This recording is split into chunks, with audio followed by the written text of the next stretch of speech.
Hi friends, welcome back to my channel. আমি আজকে আপনাদের সাথে পটল পোস্তর রেসিপি শেয়ার করব।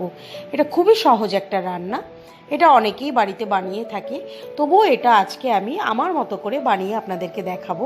রেসিপিটা ভালো লাগলে লাইক করবেন, শেয়ার করবেন, আর যারা ফার্স্ট টাইম আমার চ্যানেলটাকে ভিজিট করছেন তাদেরকে অনেক অনেক অনুরোধ, আপনারা আমার চ্যানেলটাকে সাবস্ক্রাইব করে আমার পাশে থাকবেন, আর পাশে থাকা বেল আইকনটাকে ক্লিক করতে ভুলবেন না। তাহলে চলুন রেসিপিটা দেখে নিই। আমি এখানে একটা কড়াইতে একটু সাদা তেল খুব ভালো করে গরম করে নিয়েছি। আমি এখানে লম্বা লম্বা করে পটল কেটে নিয়েছি আর মাঝখান থেকে অল্প অল্প করে চিড়ে নিয়েছি। এবার আমি পটলগুলোকে ভেজে নেব।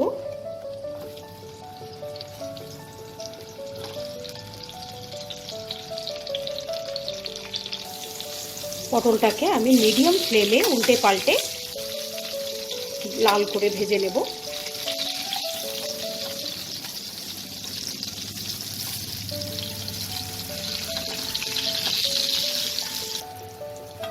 পটলটাকে আমি চারিদিক থেকে উল্টে পাল্টে এরকম ব্রাউন করে ভেজে নিয়েছি।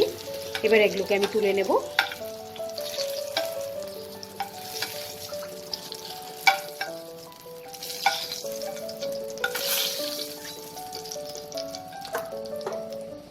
এবার এই তেলেই আমি 1/4 টিস্পুনের মতো কালো জিরে ফোড়ন দেব। কালো জিরেটা থেকে যখন আমার খুব সুন্দর একটা ভাজা ভাজা গন্ধ বেরোবে, এতে আমি দুটো মিডিয়াম সাইজের পেঁয়াজ ভালো করে কুচো করে রেখেছি, ওই পেঁয়াজ কুচিটা দিয়ে দেবো।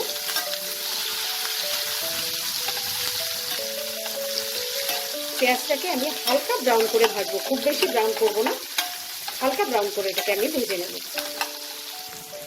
পেঁয়াজটা আমি হালকা ব্রাউন করে ভেজে নিয়েছি। এবার এতে আমি একদম ছোট ছোট করে কেটে নেওয়া একটা টমেটো অ্যাড করে দেব। এই টমেটোটাকেও আমি 1 মিনিটের মতো তেলে একটু নাড়াচাড়া করে নেব। পেঁয়াজটাকে 1 মিনিট পেঁয়াজ আর টমেটোটাকে 1 মিনিট আমি নাড়াচাড়া করে নিয়েছি। এবার এতে আমি 3 টেবিল স্পুনের মতো পোস্ত আমি মিক্সিতে পেস্ট করে নিয়েছি। এই পোস্ত বাটাটা আমি অ্যাড করে দিলাম। এবার এতে পরিমাণ মতো 1/2 টিস্পুনের মতো হলুদ অ্যাড করব। খুব সুন্দর একটা কালারের জন্য আমি এখানে Kashmiri red chilli powder use করব। 1/2 টিস্পুন নুন দেব স্বাদ অনুযায়ী। এবার এটাকে খুব ভালো করে মিক্স করে নেব।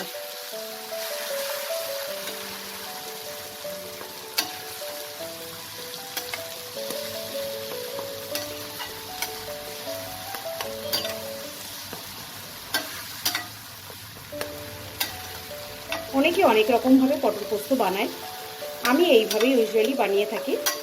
আপনারা একদিন আমার এই রেসিপিটা দেখে ট্রাই করবেন, আশা করি ভালো লাগবে। পোস্তটাকে আমি 1 মিনিটের মতো একটু নাড়াচাড়া করে নেব। এবার আমি এতে ভেজে রাখা পটলটাকে মিশিয়ে দেবো।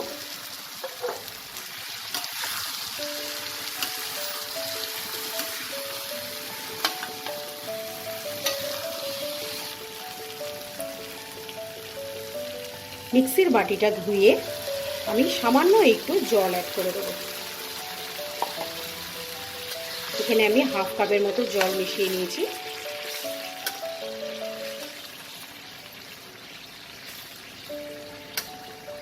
এবার এটাকে মিডিয়াম ফ্লেমে আমাকে রান্না করতে হবে।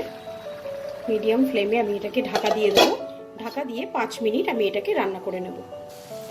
পটল পোস্তটা আমার একদম রেডি হয়ে গেছে। ওপর থেকে আমি 2টো স্লিটেড কাঁচা লঙ্কা দিয়ে দেব। এবার এটাকে আমি সার্ভিং প্লেটের মধ্যে বেড়ে নেব।